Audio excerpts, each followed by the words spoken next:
শুক্রবার বলতে আমরা তো বেশি মাংসকেই চিনি। চলো আজকে অন্য কিছু ট্রাই করি। আসসালামু আলাইকুম এভরিওয়ান। মাংস তো খেতে ভালো লাগে, সেই সাথে আমার ভর্তা, ভাজি, ডাল এগুলো খাবার অনেক বেশি প্রিয়। তো আজকে মুরগির মাংসের সাথে ডালের ভর্তার রেসিপিটা করে নিয়েছিলাম। ডালটাকে রাইস কুকারে ভাতের সঙ্গেই সিদ্ধ করে নিয়েছিলাম, তারপরে যে ম্যাশ করে নিলাম। আজকে ধনিয়া পাতা, কাঁচা মরিচ আর পেঁয়াজের কুচি দিয়ে ভর্তাটা করব। মাঝে মধ্যে শুকনা মরিচেরও ভর্তাটা খাওয়া হয়, তবে অ্যাসিডিটির জন্য আমি কাঁচা মরিচটা ইউজ করলাম। পরিমাণ মতো লবণ দিয়ে দিয়েছি। খাঁটি সরিষার তেল এখানে আমি অ্যাড করে দিচ্ছি। ভালোভাবে হ্যান্ড ওয়াশ করার পর হাত দিয়েই মরিচ, পেঁয়াজ, ধনিয়া পাতা, তেল, লবণ একসাথে প্রথমে মেখে নিলাম।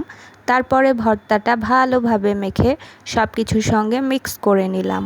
এর স্বাদ যে কত দুর্দান্ত হতে পারে একমাত্র ভর্তা লাভারেরাই বুঝতে পারবে।